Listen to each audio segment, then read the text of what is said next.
Labas rytas. Tai sekmadienis 24 maudynių diena bus šiandien. Tai toks, nuovargis vis tiek. Šiandien kėlėmės, ką tas reiškia kėlėmės. Aš miegot nuėjau 4, kėliausi 5:30 ir važiavom čia į Vilnių. Vėl į Vilnių, iš pajūrio, iš daug emocijų. Šeštadienis buvo pilnas veiksmo, judesio, emocijų. Ta masė, tas visas renginys Palangos ruoniai su giliom tradicijom, istorija tokia.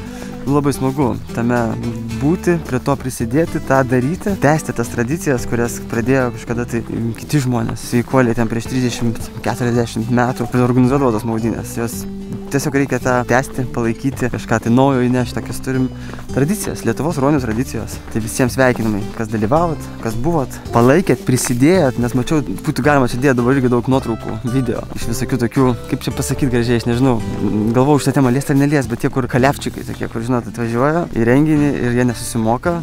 Tas mokestis yra žiauriai simbolinis, bet vis tiek kažkaip žmonės bando, tai išvengia to mokesčio, eina, maudosi. Čia gali sakyti, o, tai čia įsimaudyti jūrai kainuoja. Tai maudykis jūrai, tu važiuok bet kurią kitą dieną, bet kurioje kitoje vietoje. Bet čia net nėra ką kalbėti, aišku, čia kas supranta, tai supranta. Taip nesidaro, taip neturėtų būti. Šiaip viskas šiaip labai faina, tik tai kas dar truputį liūdina, tai labai pasiilgstu šeimos tokiais išvažiavimais. Šiandien mes su Saulyte atėjome maudytis. Su Saulyte maudysies? Ne. Ne? Ne. O ką darysim? Matyt nori? Tai noriu matyti. Pažiūrėsim, reiškia, kaip maudas tėtis. O kada maudysimės? Kartu? Tu vieną maudysi, mes kartu maudysim. Rytoj? Taip. Dabar tu su umi pabūsi, taip? Taip. Tu vienas maudysi. Gal dar bus ruonių, gal aš ne vienas būsiu. Taip dar bus ruonių. Apibrėžim teritoriją, čia planuojam daryti kelią. Bus takiukas plaukimui. Idėja tokia.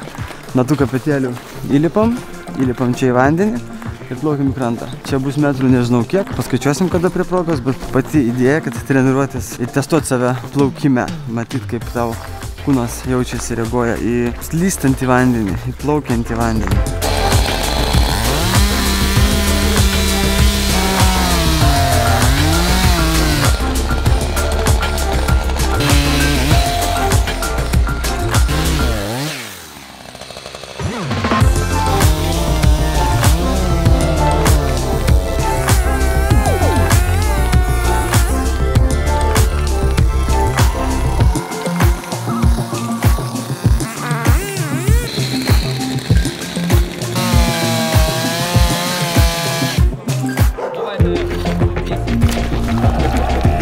Gintarai, ir tu grizai. Gerai, atrodo.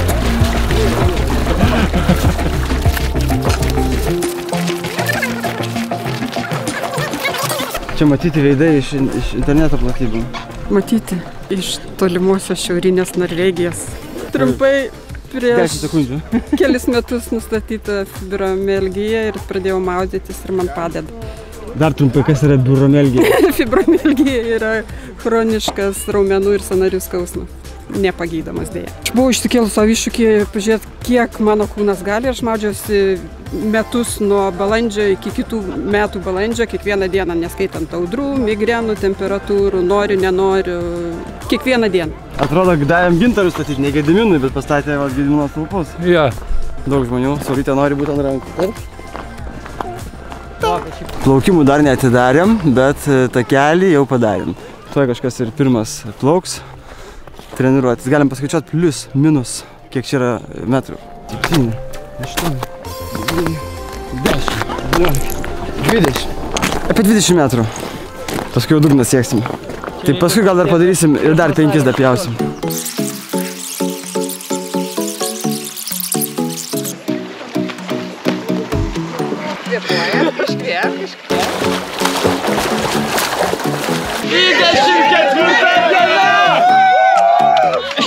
Ne Palanga, bet žalieji ežerai. Vilnius.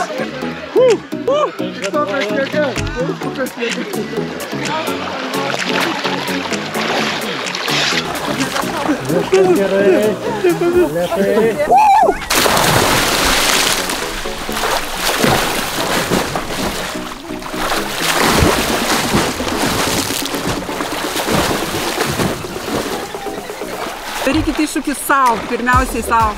Ir įkvėpsit kitus. Ai, gal ne, pasimokysiu išlipti. Pirmą kartą plaukiai? Jo, pirmą. Ir kaip jausmas? Jaučiu, kaip čia biški šala. Kaklas. Nu, matai, nenardinė viską, dabar jau tik.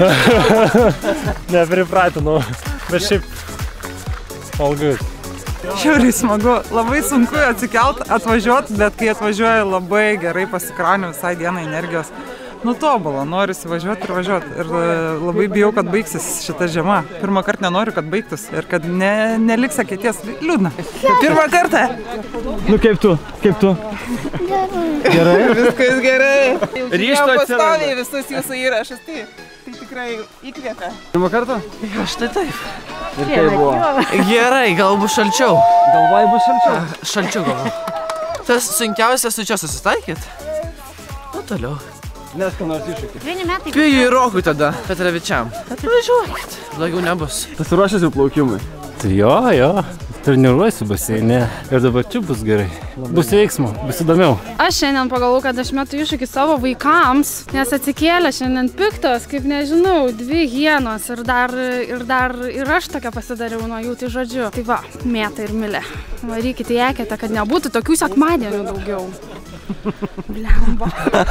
Mama atvažiavo prie ežero nuleisti garą truputį, nes buvo rytas, kaip suprantu, sunkus. Tai Milė, Mėta, laukiam čia. Tikrai laukiam. Jau žinot, ką tai reiškia, reikia tik pakartoti. Didžiausia mintis, kad jūs toks įkvėpėjas, kad pažiūri YouTube filmuką ir sakai, varau, viskas, negaliu, šiandien, dabar. Tai ačiū labai už įkvėpimą. Fainai, labai šilta, geras vandenėlis.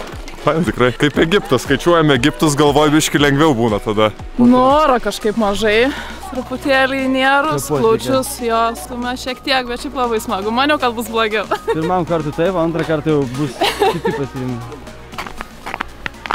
Čia siunčiam brolių linkėjimus. O dabar eisim kačiapūrą. Tai valgyti. Valgyti kačiapūrį. Čia čekapūrį. Čia saugu. Dar yra toksai įvykis. Vakar mačiau, kad Utena, kurie nedalyvavo Palangoj, išpjovė gražią eketę, drakono formos. Tai, truputėlį pateisina, kodėl jie nebuvo Palangoj, bet pilnai tikrai nepateisina. Manau, kad į Palangą turi suvažiuoti visi roniai, visų miestų. Užgavėnės, ten tokios kaip užgavėnės darytis galima kitom datom. Jeigu ten miestas daro, tai tegu daro. O mes galim pasidaryti kitų metų. Jūs, roniai. Nu, žodžiu, manau, kad tai yra tokios solidarumo šventės, kur mes turėtume susitikti visi ir smagu yra pasimatyti ir palaikyti tą tokį mūsų visą judėjimą, tradiciją, išlaikyti tradiciją. Čia kitiem metam toksai pastebėjimas. Šiandien tiek. Viskas. Šitą montuoju. Daugoka man šitų montavimų. Laiko daug išeina ant tų. Taip, Saulyte? Taip. Ate. Iki rytoj. Rytoj 9 valandą. Ate. Sakyk ate. Ate. Uždenk taip ekraną.